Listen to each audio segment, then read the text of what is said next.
ketika kaum-kaum manusia-manusia ngadahar barang riba, tunggu bakal terjadi khosab wazzalal, gempa-gempa, ambles-ambles. Geus puguh urang ngadenge tsunami 250.000 sakali nu maot. Padang geus teu kacaritakeun sabaraha puluh ribu nu maot datang ka teu kanyahoan kuburanan. Di Sukabumi di Cianjur ambles hese dicokotna deui. Tsunami Pangandaran sabaraha ribu manusia. Yogyakarta gempa. Kamari Garut banjir teka caritakeun sabaraha ratusna lantaran urang dibere informasi nu dangkal ku pemerintah. Padahal sabaraha ratus imah jeung sabaraha ratus personil manusia. Parae. Encan di daerah-daerah nu mamana nu letik-letik ieu teh ya moal bisa ditahanan ku kumaha ge.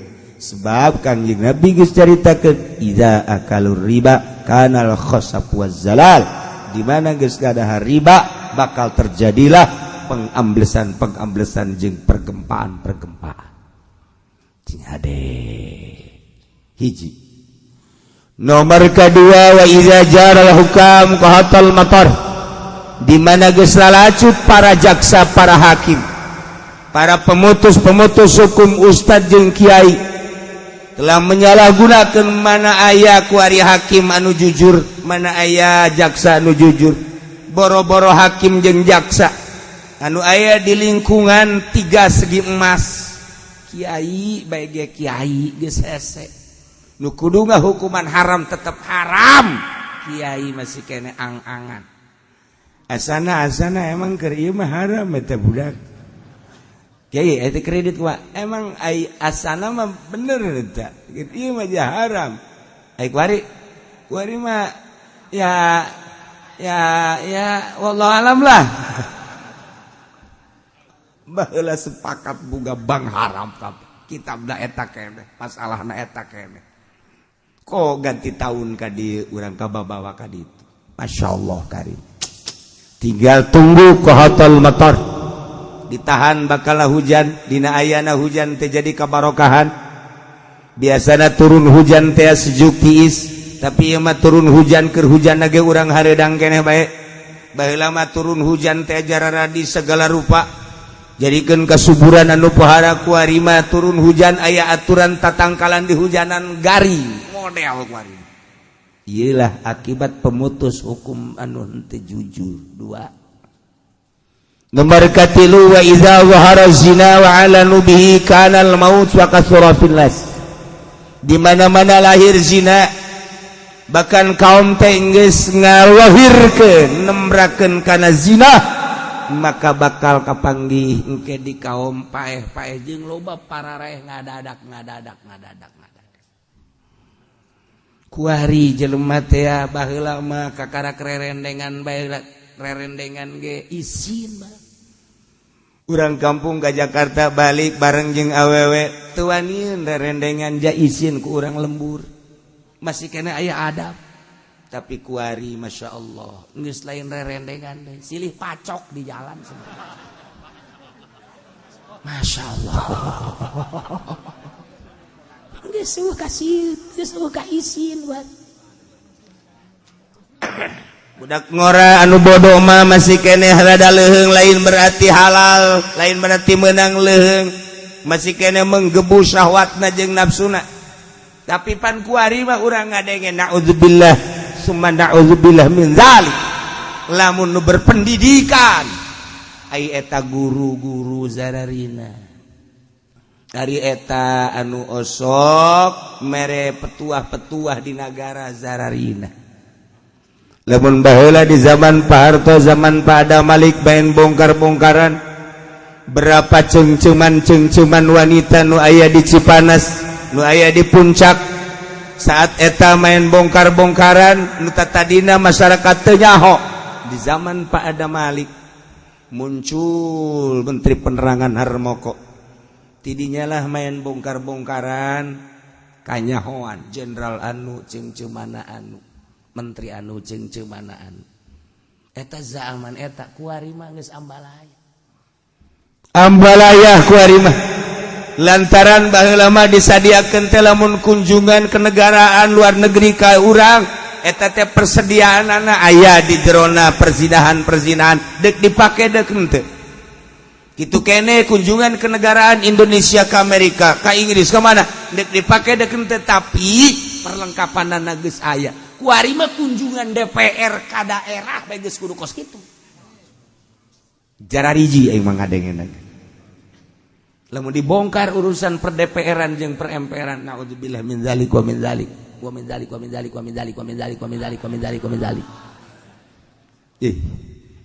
uyuhan betah hari rup di dinya uyuhan betah hari rup di dinya Masya Allah nah iyalah bakal ulah kaget sing geletek bakal loba nu maot ngadadak truk maot engke bakal ambalai kuari geus kanyata bayangkeun ku urang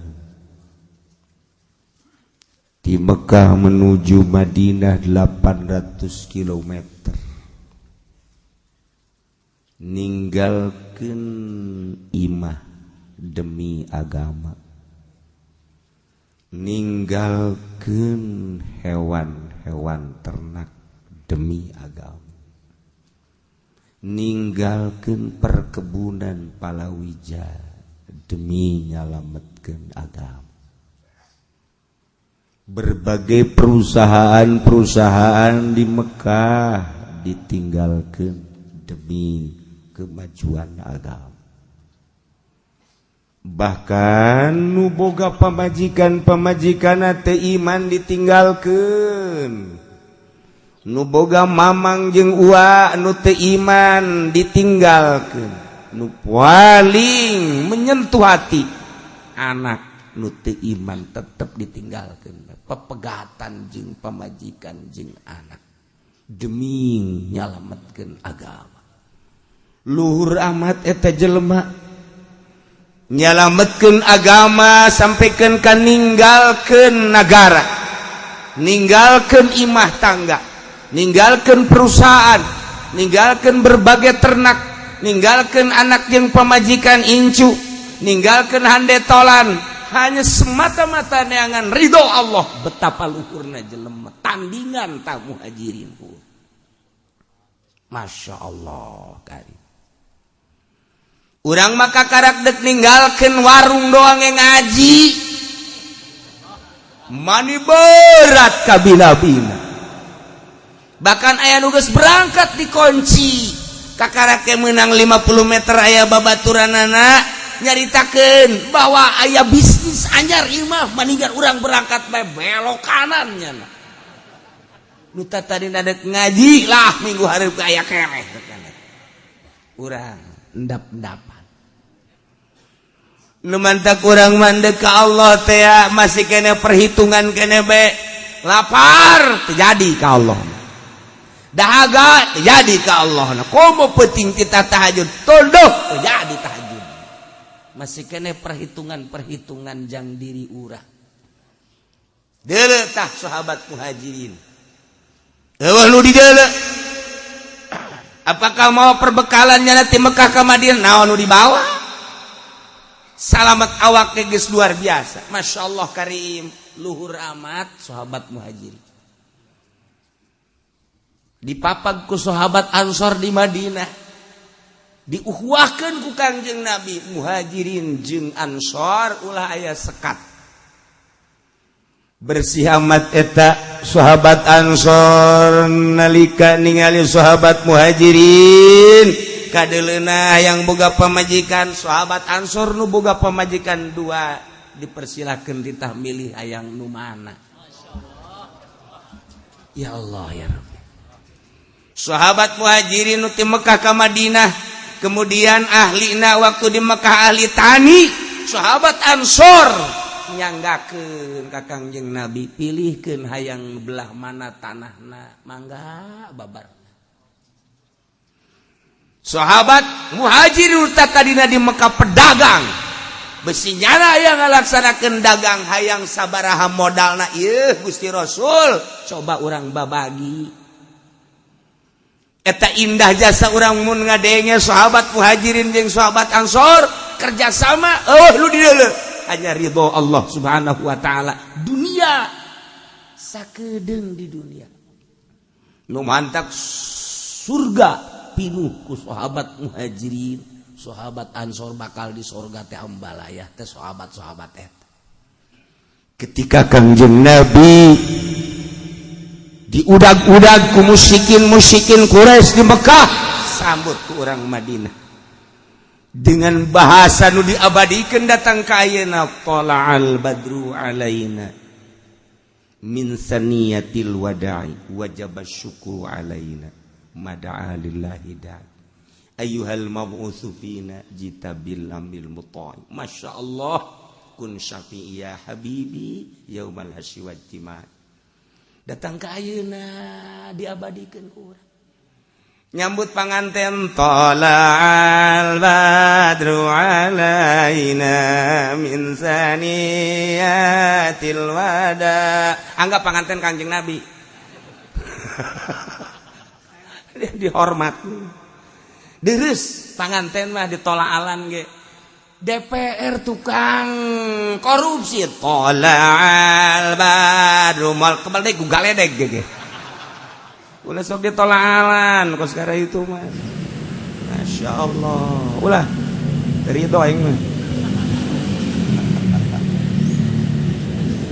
datang kiai ahli Allah karang tala'al badru alaina min saniyatil wada' wajaba syukru alaina mada'a lillahi da sebab ieu penerus Kangjeng Nabi lu penerus Kangjeng Nabi Allah hai bangsa penerus Abu Jahal bukan ditolak sudah sok salah nolaalan sama ulah tuh Masya Allah geus imam mun aya DPR ulah kumaha cenah bupati ulah sarua kumaha ulah kecuali diganti badruna ku naru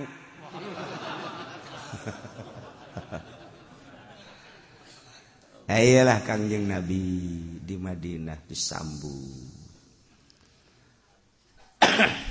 dikacaritakeun taun kahiji heulanan lantaran ieu mah patali jeung ayat tahun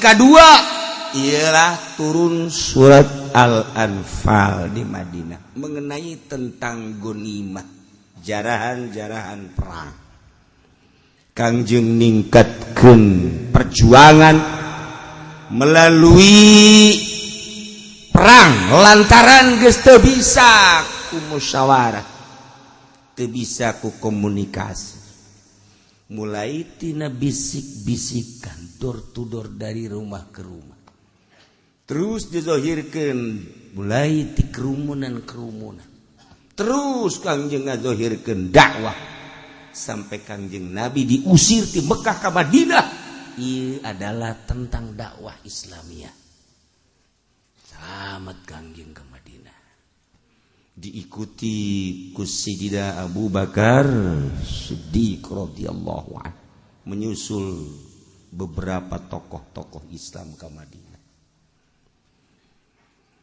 Tahun kedua Kangjeng Nabi mulai menghadapi serangan-serangan Quraisy. Perekonomian saat eta terjepit di Madinah. Sebab pemboikotan ti Abu Jahal. Tidak boleh ada pedagang yang masuk Madinah. Embargo besar-besaran. Seluruh pedagang Mekah yang lewat ke Suriah tidak boleh mampir di Madinah. Apabila ada pedagang nu mampir di Madinah, engke ku Abu Jahal bakal disiksa habis-habisan. Pemboikotan Madinah, pengembargoan Madinah anu luar biasa. Dagang orang Madinah keluar teu diterima, orang luar masuk ke dalam teu diterima. Saaya-aya di Madinah. ternyata orengan embargo teh lain zaman ayeuna bae di zaman modern baheula pengembargoan luar biasa. Nu matak di negara Indonesia mah di embargo ku Amerika, di embargo ku Belanda baheula, di embargo ku Inggris baheula, tararenang sebab subur luar biasa. Sabara puluh tahun negara orang di embargo tenang. Nu mantak di urang baheula aya ngadahar boborosan, di embargo kan. Humut di dahar humut ngeunah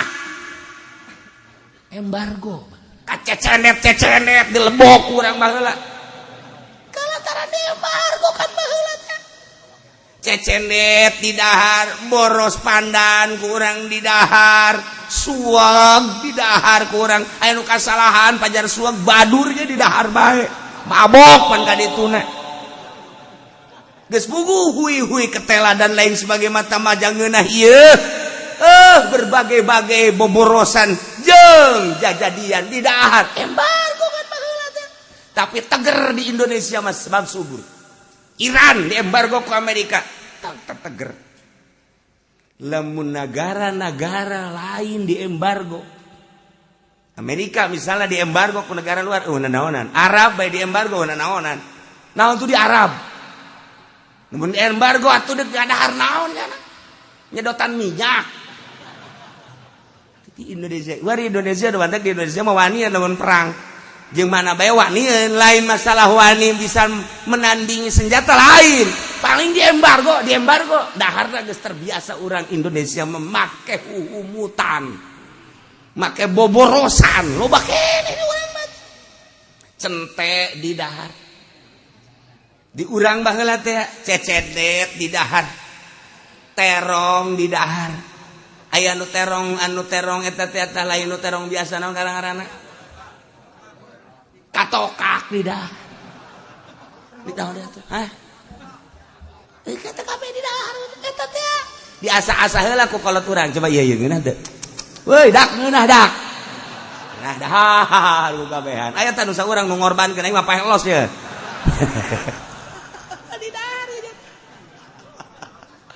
eta teh kos kitu gara keur di embargo tanggal kalapa tuar aya humutan dahar ku urang kasabut-sabut kalapa manis kanyahoan ngeunahna kalapa manis tuar cokot eta da eta masyaallah sabutna bae ngeunah luar biasa sabut urang nyaho budak wari baru nyaho baheula loba nu mabok badur pajar sueg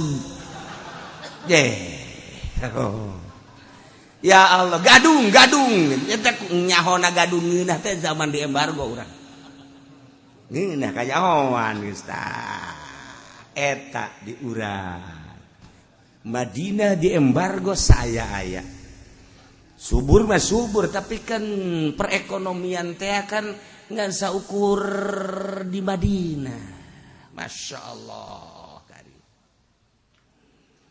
Ketika aya kabar Abu Sufyan ke Mekah beserta 40 personil lewat membawa dagangan ke Suriah, Kangjeng Nabi ngintip mendengarkan suara.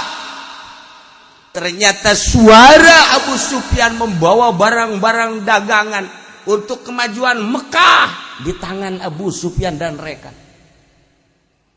Perdagangan Mekah anu muncara kuari ngalanjutkeun ekspor imporna adalah Abu Sufyan dan rekan.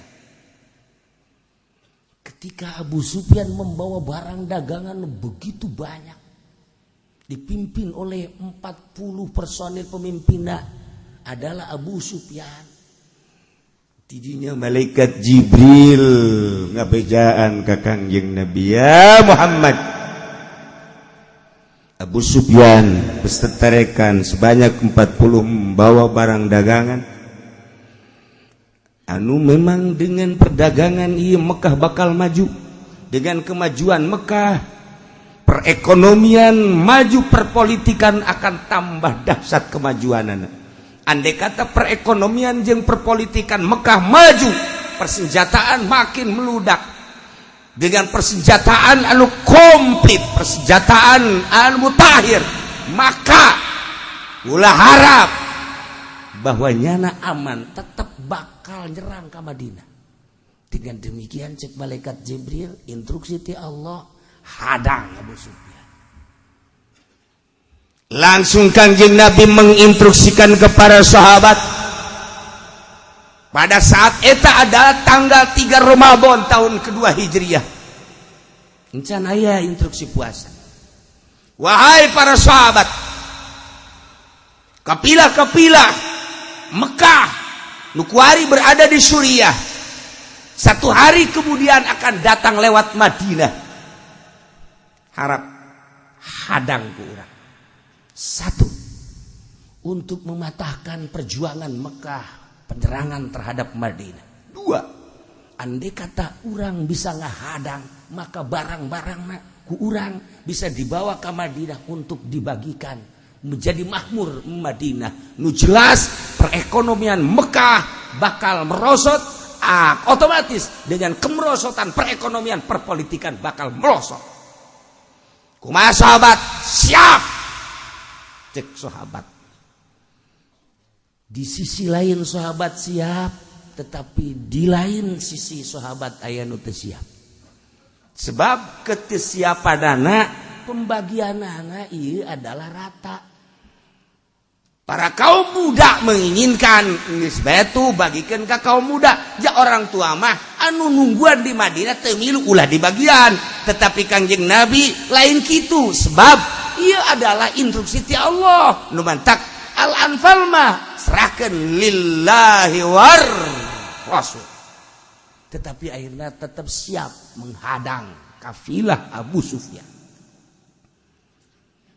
Sebanyak 313 personil berangkat menghadang 40 personil Mekah. Lantaran memang tiba heula ge make mata-mata. 1 hari sebelum datang lewat Madinah, Abu Sufyan make mata-mata. Buser meneliti, coba aman apa ente di perjalanan orang lewat Madinah. Lamun aman orang lewat Madinah sebab bisa ngompas, tapi lamun teu aman ulah. Ternyata 1 hari sebelumnya diteliti, geus aya penghadang-penghadang Madinah. Kembali deui ka Abu Sufyan, teu aman lewat Madinah, orang mesti lewat pinggir laut. Dibelokeun anu tadina bakal ka Madinah, jadina belok pinggir laut. Tidinya mengutus salah seorang, cek Abu Sufyan segera datangi Abu Jahal, bawa rombongan kapilah perdagangan orang ieu bakal dihadang ku rombongan Muhammad Madinah. Segera salah seorang nu diutus langsung cetu naik kudana langsung datang ke Mekah. Dek bertemu jeung Abu Jahal. Bapak Presiden Abu Jahal yang mulia, kami adalah utusan dari Abu Sufyan. Ada apa? 1 hari sebelum kami berangkat untuk lewat Madinah, kami meneliti, ternyata rombongan Muhammad telah siap untuk menghadang rombongan kafilah Abu Sufyan. Maka dengan demikian kami putar balik, yang aturannya kami jalan lewat Madinah, kami jalan sahilil bahri, pinggir laut.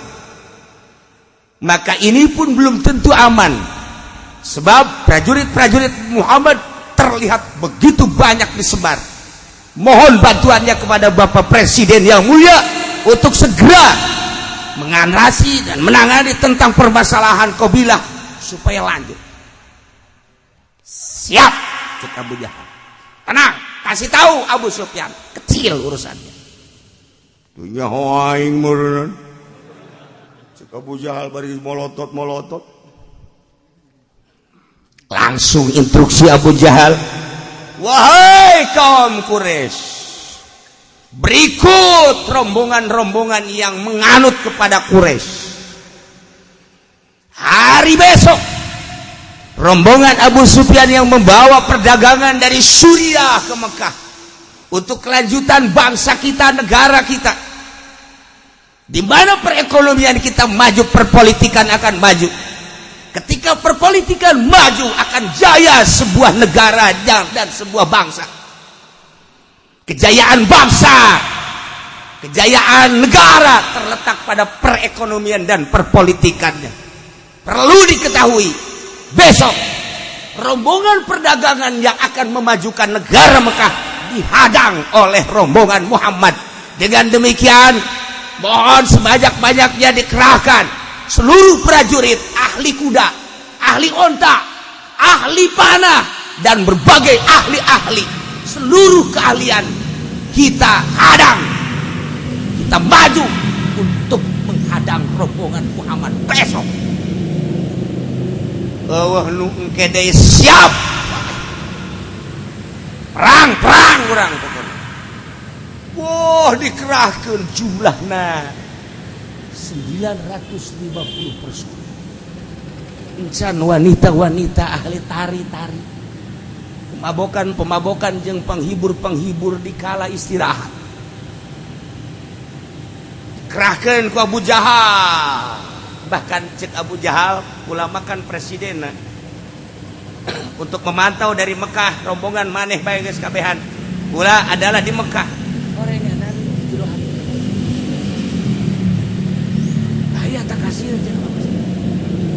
Tapi kulantaran langsung didatangan deui kami tanpa dipimpin ku presiden. Asana kurang haneuteun ieu perjuangan.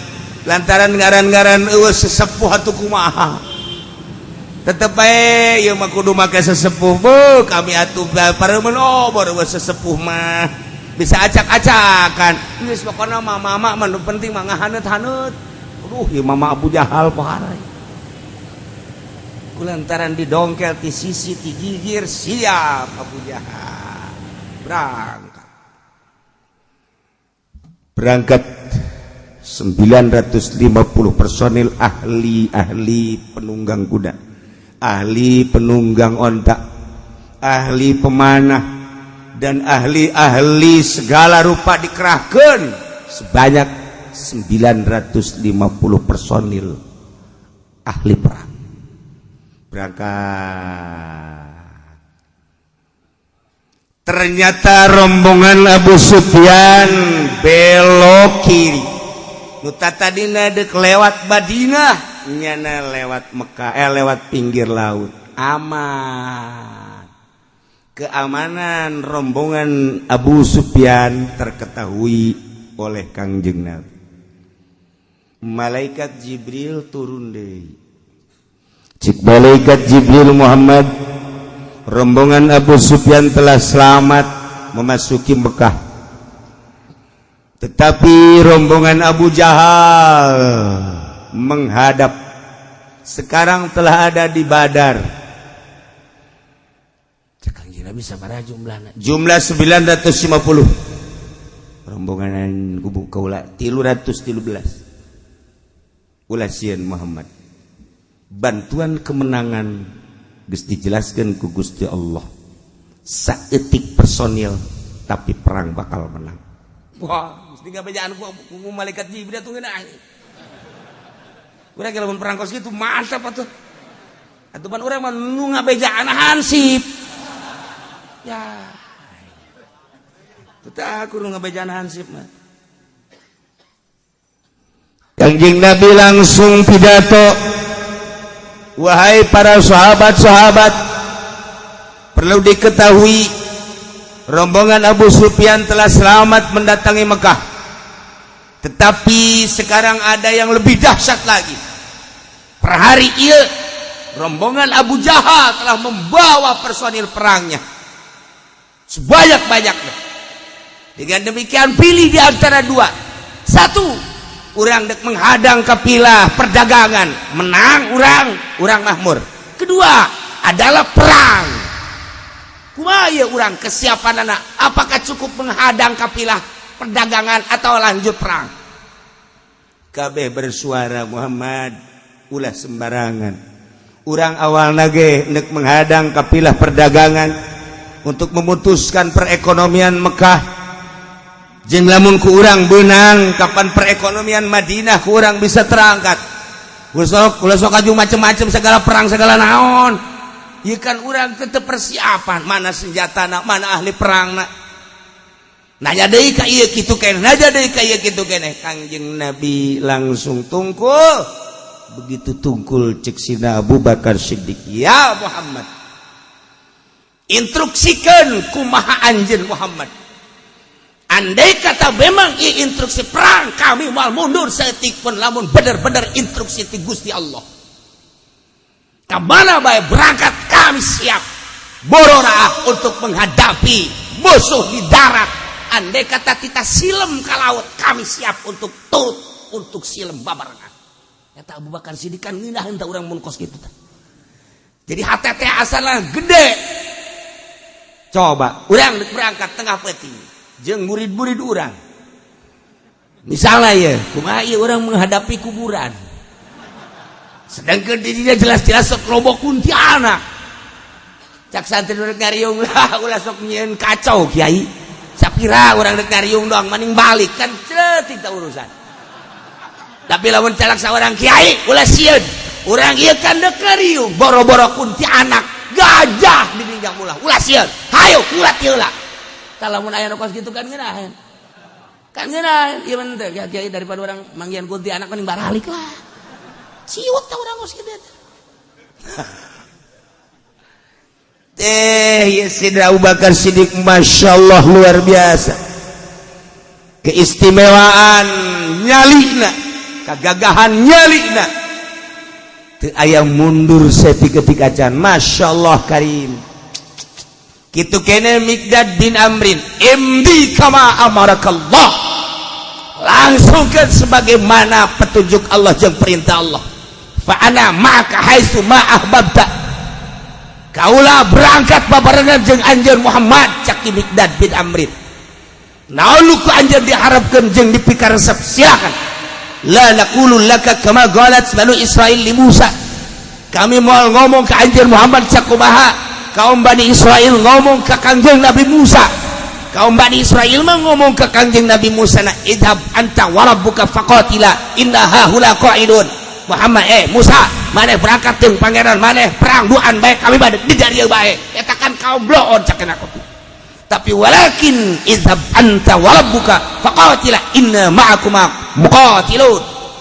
Kami mah idhab anta Muhammad berangkat anjeun wa rabbuka jeung pangeran anjeun faqatila anjeun perang inna ma'akuma kami ngabarengan jeung anjeun duaan muqatiluna siap perang moal ditinggalkeun saeutik-eutik aja. Kangjeng Nabi patabassama senyum ngadenge letusan-letusan sahabat anu menggebu teu pernah sieun saeutik-eutik aja. Bahkan aya nu ngomong, wah rombongan anak loba. Urang mah saeutik. Ulah sieun ku rombongan lobaan. Lobaan ge ari nyalina jadi cewek baheuna naonan. Urang saeutik tapi nyali lalaki. Ketika urang sieun cekel pler. Aya sikian tahu. Lamun urang nyekel pler haju eueuh sikian berarti urang jadi cewek. Sahabat teh sarari, masyaallah. Cik ahli hikmah mah urang ningali dal jeung zal kan akur, dal jeung zal teh akur. Tapi dal jeung zal beda nilaina. Dal mah nak tunangan 4 tapi zal nak tuna 700. Dedeg pangadeg akur dal jeung zal, tetapi ternyata orang nilai kekuatanana lebih tinggi zal. Kitu keneh. Manusia kafir manusia, muslim manusia, tapi dedeg pangadeg dan nu akur nyali nu beda. Jangan mah perang sieun modal, urang mah pae surga. Titik. Tah urang lamun ngadenge kitu kan buringas perasaan. Ngeunaheun rasaan teh. Tapi lamun urang ngaharapi boro-boro neuk nanaon kara kuntilanak doang. Seserianana aing mah nu teu kuat ge. Tah eta doang. Gusti, ayo ku kuntilanak mah ge sieun. Geus ulah perang nu kos kitu mah tuh. Ulah perang atuh sieun ku kuntilanak mah. Masya Allah karim ieu sahabat-sahabat Kangjeng Nabi luar biasa. Eueus sieun saeutik-eutik acan. Di antarana deui aya nu berbahasa tinggi sahabat. Jeung sahabat law istaradta bil hadzal bahra, lamun anjeun mengarungi lautan fatuh kami geus siap untuk mengarungi lautan. Bakhadnahum mata khallafa minna ahadun moal aya nu tinggalun saurang-urang oca. Wa ma nakrahu an talqiya bina atuana. Kasihan kami menghadapi musuh, siap dikira habae. Wa innal sabru innal haram. Siap. La'alla Allah yurika minna ma takarra bihi ainu. Pasirna berangkat ayo. Ala barakatillah. Kanjeng Nabi ngadenge kitu kan mantep luar biasa. Maka rombongan Abu Jahal sebanyak 950 dengan persenjataan anu komplit mutahir. Rombongan Kanjeng Nabi hanya 313 berangkat menghadap Badar. Nu tatadina sahabat aya nu siap aya nu henteu. Lantaran nu matak teu siap teh lain sieun ka musuh, teu aya persiapan perang. Perang teh agapan lain lalagaan, kudu make persiapan perbekalan. Di antara panah tameng jeung sajabana kudu siap.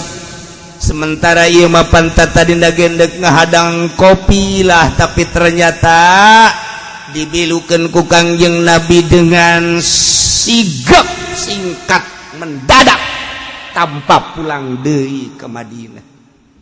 Persiapan kurang, tetapi Kangjeng Nabi terus menginginkan perang. Sahabat sebagian aya numrod, padahal geus dijelaskeun ku Kangjeng Nabi. Iyalah turun ayat. Kama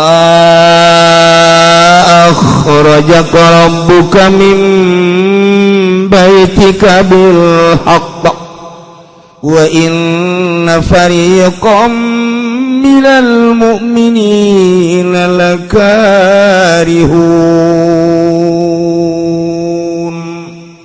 Wallahu a'lamu bimaradi sakumaha ngaluarkeun ka anjeun Muhammad rabbuka pangeran anjeun titah keluar min baitika ti imah anjeun Madinah bahkan ti nagara Madinah bil haqqi kalawan kabeneran bari jeung wa inna fariqam minal mu'minin sanjana golongan ti mukminin telah karihun yakin tentang arambung perang lantaran persiapan perang nanti aya. Ialah instruksi Kangjeng Nabi anu henteu kaluar ti wahyu ti Gusti Allah. Malaikat Jibril 2 kali datang pertama nyaritakeun tentang penghadangan kafilah. Datang kedua kali titah berhadapan jeung prajurit anu gede. Sahabat terombang-ambing perasaanana. Sakadar berangkat dan menghadang kafilah tapi ternyata kejadianana kudu perang. Iyalah wa inna fariqam minal mu'minina lakarihun. Sanyana sebagian golongan mukminin teh embungeun perang teh lain sieun tapi horenganan ieu perang teh mengandung resiko anu tinggi. Yujadilunaka fil haqqi ba'dama tabayyana kannama yusaqun. Yujadilunaka nentang para farikon sebagian sahabat kanjeng Muhammad fil haqqi dina kebenaran perang badama tabayyana sabada jelas instruksi ti Gusti Allah tentang perang. sahabat mentang ka'annama yusaquna ilal maut, seakan-akan yana digiring kana maut. Dibayangkan ku urang Abu Jahal beserta prajurit dengan perlengkapan anu mutakhir, lengkap pohara. Kejituan nana dina perang teges terketahui lantaran kapan balad-balad nyana waktu keur di Mekah. Sementara mukminin hanya sekedar mau perlengkapan pedang doang. Sapira dek menghadang kafilah. Ka'annama yusaquna seakan-akan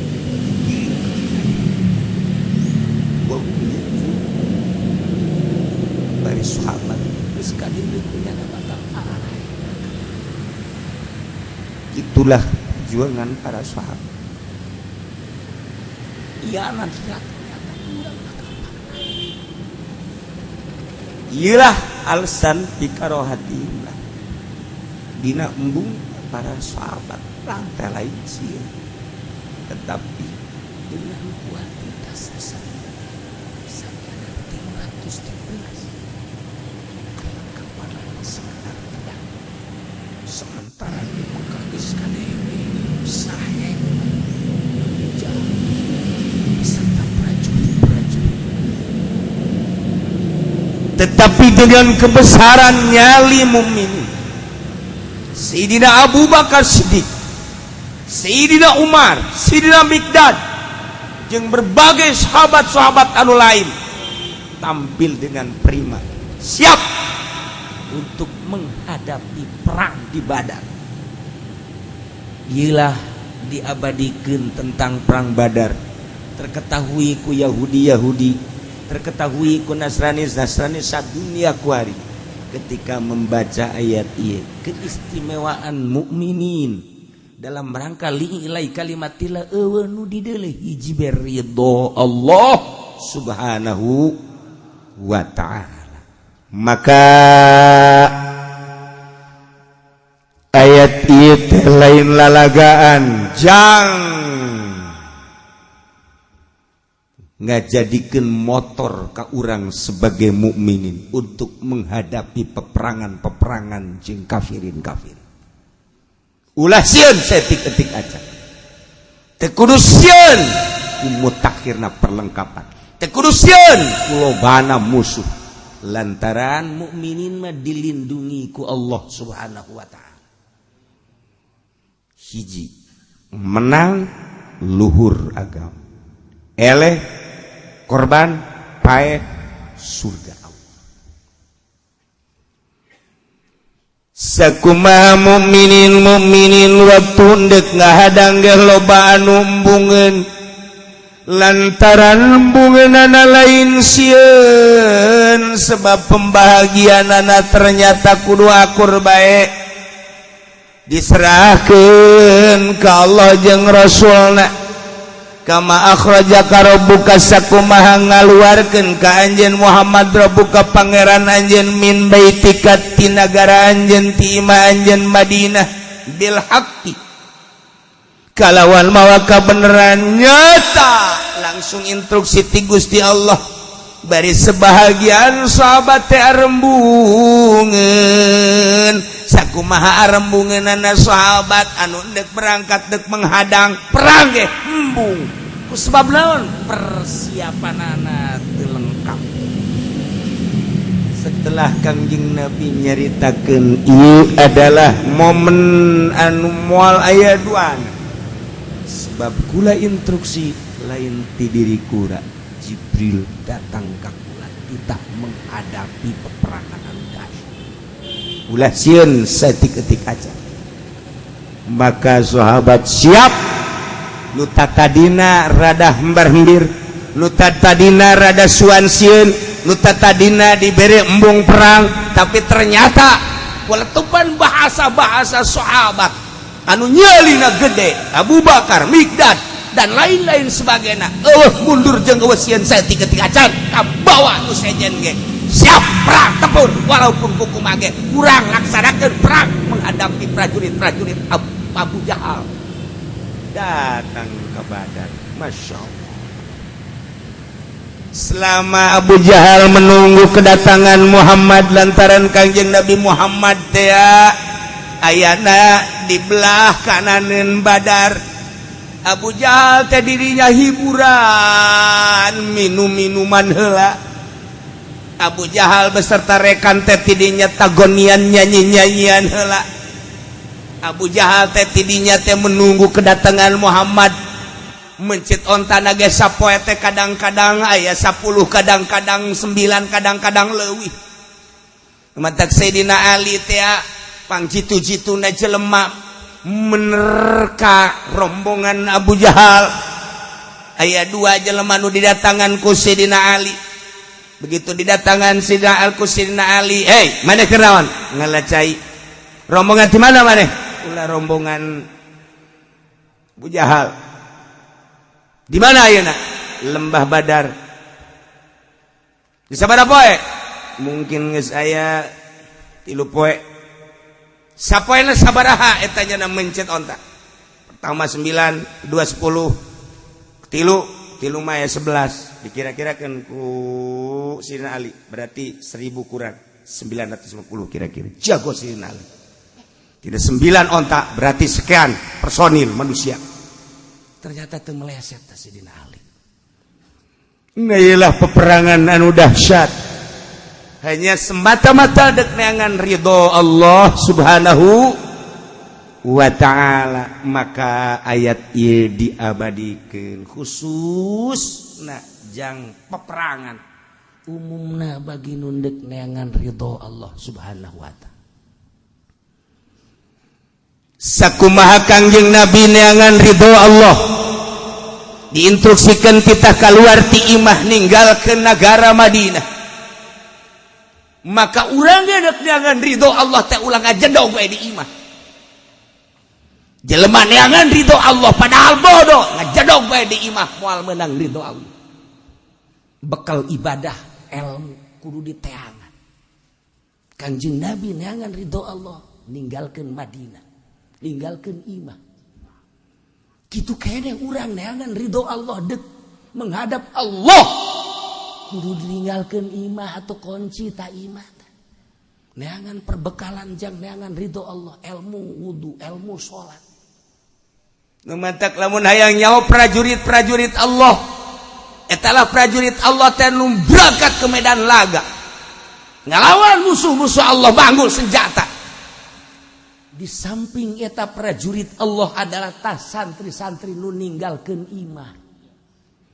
Nyana ninggalkeun imah, perbekalan hanya secukupna, paling ge beas duit ala kadar berangkat. Apakah nyana henteu sedih ninggalkeun indung bapak? Apakah nyana henteu sedih ninggalkeun dulur? Apakah nyana henteu sedih ninggalkeun keluarga? Ninggalkeun babaturan, sedih kabeh ge, tapi nyana di jero benak hatina aing deuk jadi tentara Allah. Neangan ilmu Allah Subhanahu wa ta'ala. Eta santri paeh di jalan, paeh di pondok, mal ditanya di sorga langsung. Tentara Allah eta. Kama akhrajaka rabbuka min baitika bil haqqi wa inna fariqam minal mu'minina lakarihun. Sakumaha ngusir, sakumaha ngaluarkeun ka anjeun pangeran anjeun hai santri. Di imah anjeun berangkat semata-mata neangan ridho Allah. Wa inna fariqam minal mu'minin, walaupun sebahagian mukminin malakarihun embungin jadi santri tapi nyana tetep aja jadi santri. Yujadilunaka fil haqqi, dibantah ke sebagian rombongan manusia dalam kebenaran ba'da mata bayana, setelah nyata-nyata bahwa mondok teh neangan ridho Allah, ka'annama yusakuna ilal maut, seakan-akan nyana teh digiring ka pae sapira santri. Paling mawa beas teh sagantang. Duitna teh paling ge sabaraha duit 100 200. Menang sapoe 2 poe geus beak ka dituna. Geus hese deui nyana dek balik jauh ka ditu. Nu mere eueuh. Mantak santri teh parwasa. Laletik awakna ge. Tadi nama keur mondok kakarak asup 40 kilo barang menang sabulan ku ari geus 60 kilo. Oh jadi beda. Santri ku ari beda jeung santri baheula. jadi geus teu menghadapi maut ku ari mah santai ku ari mah sesenangan sarua bae anu kuduna mah ka'annama yusakuna ilal maut wa hum yanzurun seakan-akan digiring ka pae santri teh santri baheula lamun dongeng almarhum bayi abah di dieu terus masantren ka dieu ka mana ka Kidahlan suatu saat jana di dinya teh kekurangan modal kan mawa naon karu terus baheula mah kabelah itu kan tani setengah liter geus rada loba balik datang ka pondok teu ka mana-mana terus masantren ka Kosambi sarua bae nu mantek satu ketika almarhum ieu abah dongengna ketika berangkat terus ka ditu embung balik maksudna mah yang nyambung ieu nyambung ngaji begitu ditanya di satu tempat moal dicaritakeun ku ka kampung na moal aya dulu-dulu rek kuring ngaji di dieu di mana si Ajang cak bapana kula masantren di mana masantren Kosambi asli orang mana asli orang Pasar Kemis mana Tongok oh saya sangaran ngaran Damyati oh saya Damyati geus kieu bae kuring mah nya sia lamun asa bulan atuh boga geus tukur balik ka ditu ka dieu bae nya ke dieu geus pokona mah geus di dieu dijamin pokona neuk 2 bulan neuk sabulan neuk 2 minggu asal teu boga bekal ka dieu oh atuh alhamdulillah tah asal 2 minggu teu boga ka dinya sabulan horenganan anakna dek dibikeun kabelah dia udah bager amati cak almarhum teh horenganan ada belas ada beras di balik beras barang ka ambet ya malah kabat ya malah ka dijadinya deui mah teh teh kurang henteu bahaya ya bahaya gede mah urusanna waduh eta dongeng zaman baheula mau kanero Masya Allah sebab naon ka'annama yusaquna ilal maut wa hum yanzurun mantak santri baheula kualitas jeung nu kuari beda jauh baheula mah ngaji teh ngaji babakalan saaya-aya kuari mah asal bu duit aya keneh balik bah ya naon ieu naon teh ieu naon ieu atuh kampak tah mah ya gitu namun tadi bere duit rada gede ya katarang abah ya itu sih nu matak di pondok ke dia sia teh ulah kos kitu teu bisa bah mondok tapi emang urusan lain deui bah ya emang sia yang naon HP anyar HP aduh santri ku ari mah kos karari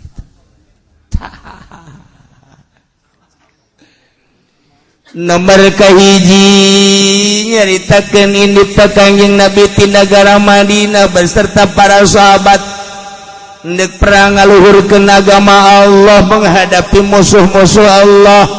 Nomor kaduana santri anu kudu kaluar ti lemburna masing-masing dek neangan ilmu-ilmu Allah jang ngaluhurkeun ngajungjung agama Allah. Nomor katiluna urang ibadah ka Gusti Allah teh kudu bisa kaluar ti nagara urang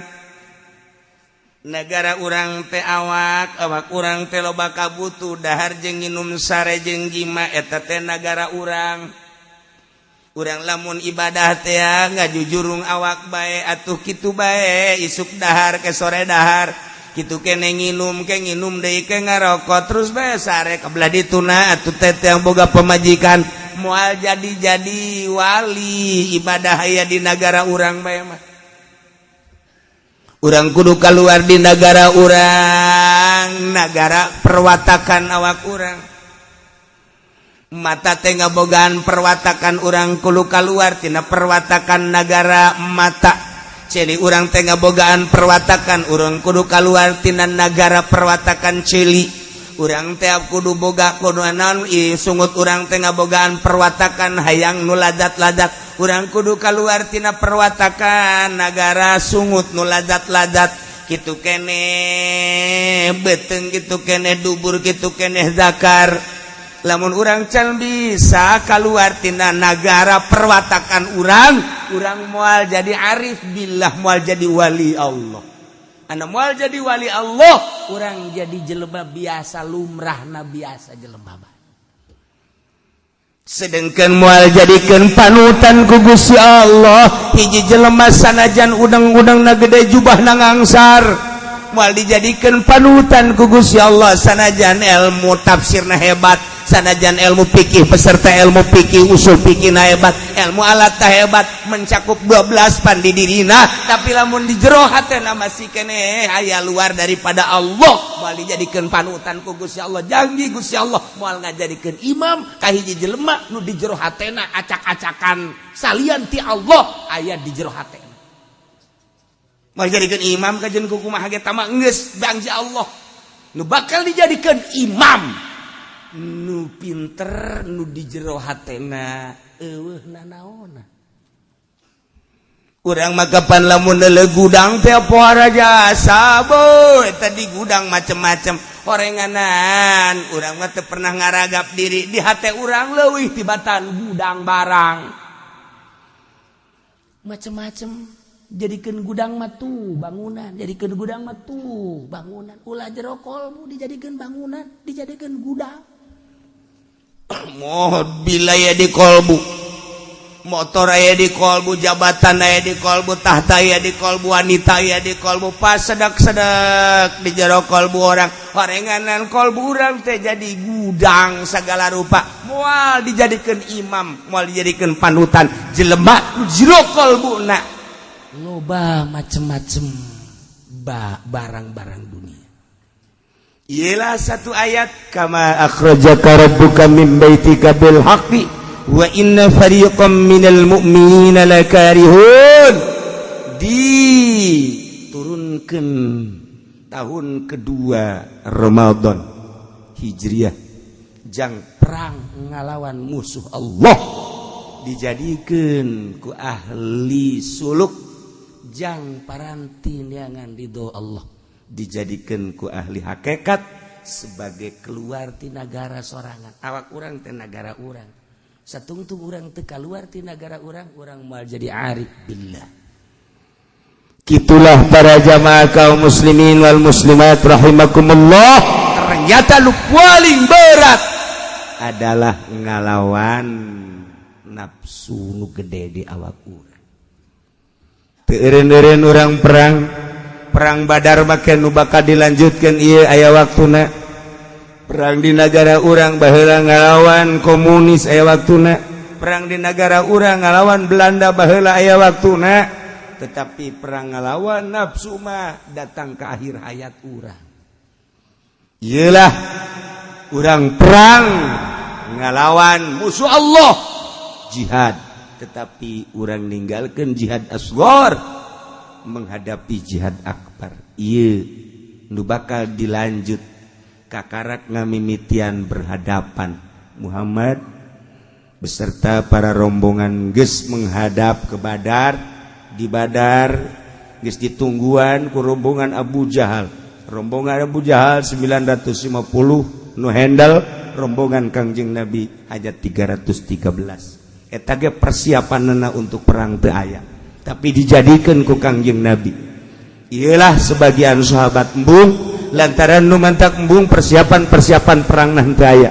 tapi ketika ngadenge rombongan Kangjeng Nabi anu nyalina benar-benar nyali Allah nyalina benar-benar nyali lalaki kabawa ku nyali tersebut nu lainnya siap kos gitulah sejarah perang Badar kakarak datang ka yujadilunaka fil haqqi ba'da ma tabayyana ka'annama yusakuna ilal maut wa hum yanzurun wa idh ya'idukumullahu ihda ta'ifatain wallahu a'lam bissawab. Bismillahirrahmanirrahim wa kana 'ata'ul kharrasan lan ana sapakai apa kang bangsa kharrasan Iran radhiyallahu ta'ala anhu muganilar bendu sallallahu ta'ala alaihi mahalur ya Allah anhu saking apa ya gulu ku ngucapi apa Ucapin lapan iza kana khamsun tatkala tinemu apa kang lilima maka bukti apa kang lilima iza akalur riba kana al-khasab wa zalal tatkala marangan ya kaum ing riba maka tinemu apa amblas lan gempa bumi wa idza jara al-hukamu qahatal matar lan tatkala lacut sabab pirang-pirang hakim maka qahatal mataru maka katahan apa udan wa idza dhahara az-zina wa 'alanu bihi kana al-maut dan tatkala lahir apa zina lan ngalahirkeun ya kaum bihi kalawan zina kana al-maut maka tinmu apa maut wa katharu fil nas lan akhiya wa kathura lan akhiya maut ing dalam manusia wa idza muni'atiz zakat halakatil masyah lan tatkala dan cegah apa zakat maka rusak apa ingon-ingon wa idza ta'ada 'ala ahli dhimmah kanatid daulat lan tatkala ngaliwatan batas yasi wong ala ahli dhimmah ing atas ahli dhimmah kanatid daulatu maka tinemu apa kakawasaan ahli dhimmah cek Kiai Atha Al-Khurasan radhiyallahu ta'ala jarioskeun kecapan ti Kangjeng Nabi urang Kangjeng Nabi Muhammad sallallahu alaihi wasallam mengenai fitnah idza kana khamsun di mana terjadi lulima bakal bukti nulima hiji idza akalur riba di mana kaum loba ngadahar barang riba maka bakal terjadilah ambles bumi jeung gempa-gempa bumi kuari mana nu teu riba urang kuari dagang nyokot duit di bank make bunga riba urang kuari melim kendaraan melalui bank make bunga tetap riba deposito urang di bank di arahan ku urang bunga-bunga na tai-tai riba masalah naon kuari nu ribaan urang meuli imah kreditan riba kendaraan kredit riba urang dagang disuplai aya bungaan tetep riba ngadagangkeun barang-barang Cina sigana urang teh dagang mulus padahal mah urang keur gupak dina riba urang tani kemudian urang meuli pupuk-pupukna pupuk ti nagara riba urang ayeuna mah meuli bae atuh tai kotok di pabrik barang najis ku urang dibeli riba mana nun teu riba kuari ti mimiti imah kendaraan pakaian datang ka dahareun hampir riba 100%. Kuari mana anu ribaan coba naon nu ribaan mun Kangjeng Nabi nyaritakeun di akhir zaman engke bakal kabeh ti mimiti kendaraan imah jeung dahareun pake sandang pangan wabeh haram sahabat kaget kudu kumaha tuh engke eta ibadah ka Gusti Allah ieu kuari urang nah mana nu terlibat mana urang hayang embung tina riba Kiai kuari Kiai cicing bae usahan teu naon tekan dibere ku pelimbah teh biang riba kuari Kiai cicing bae kemudian dibere ku pamarentah disumbang ku pamarentah pamarentah mah juri riba urang dibere kuari ku petani rada deureus petanina anu bisa mah rada deureus tapi petani kapan aya petani gede mah surubukna dan lain sebagainya geus riba malulu urang dibere ka kiai nu cicing bae nyesep kana urusan riba mana nu teu riba iyalah ketika kaum manusia ngadahar barang riba tunggu bakal terjadi khosab wa zalal gempa-gempa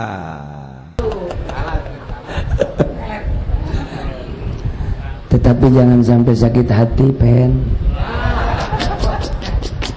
Masih banyak wanita yang lebih cantik dariku. Masih banyak wanita yang lebih segala-galanya dariku. Aku terpaksa dijodohkan oleh kedua orang tuaku. Kemudian aku setuju karena lebih ganteng darimu. Oh goblok, jangan dibalik. Siapa? Bahkan lebih kaya dan lebih gagah. Siapapun wanita pasti menginginkannya. Mulai detik ini aku tidak pernah melihat sebelah mata kepadamu. Sekian dariku Seruti. Budak tanda tangan lagi make geti kotok cek. Tah kadang kusnya kadele. Aing nyeri cak babaturan ada. Aing nyeri. Duaan carerik didinya. Carerik duaan. Tek jeri. Tapi nyana teu salat subuh teu jeri. Padahal teh belon si pendi teh mah. Teu salat subuh mah teu jeri. Tas main catur ti peuting teu jeri. Tas main gapleh eleh deui teu jeri. Kunaon ari eta jeri? Tah. Cobalah orang sekali-kali hayang nyaho zikir ka Gusti Allah tengah peuting. Kemudian renungkeun ku urang kemahaagungan Allah. Ya Allah, Gusti teh nu ngadamel langit jeung bumi. Masya Allah, Gusti teh gagah. Kagagahan Gusti nyeun tsunami lain di Aceh bae. Kaharti lamun tsunami di Aceh lantaran sisi laut, tapi di Garut aya tsunami. Cai di mana? Hujan sape-sapeuting jageus biasa di Garut mah. Babari jasa Gusti cai 7 kecamatan lain seetik cai. Di mana mimitina eta cai? Ja Cimanuk mah banting jeung gede. Sakumaha gedena cai masuk ke Cimanuk moal terkenal Cimanuk paling dalam. Citanduy paling besar. Untuk di Jawa Barat bahkan aya sejarahna urang keur waktu di SD. Dek hujan sababaraha poe ge banting ka Cimanuk mah. Lantaran Cimanuk mah aya nu 12 meter, aya anu 8 meter, aya nu 5 meter. Jero jeung gede. Kakara hujan sapoe-sapeuting maka tampung jasa ku Cimanuk. Jalain sakali baheula ge saminggu hujan bae teh naon. Maha kawasa Allah ngebedolkeun cai ti gunung. Anu gunungna teh kasebut teh Gunung Merapi. Kunaon timbul cai? Maha kawasa Allah. Gusti ceri kurang ceri kawasa Gusti tanya siapa non ceri bebene aing palin sudah tesin ke Allah goblok tiba sama tolol tah ieu urang ceri ka maha agungan Gusti ya Allah ya Rabbi masya Allah.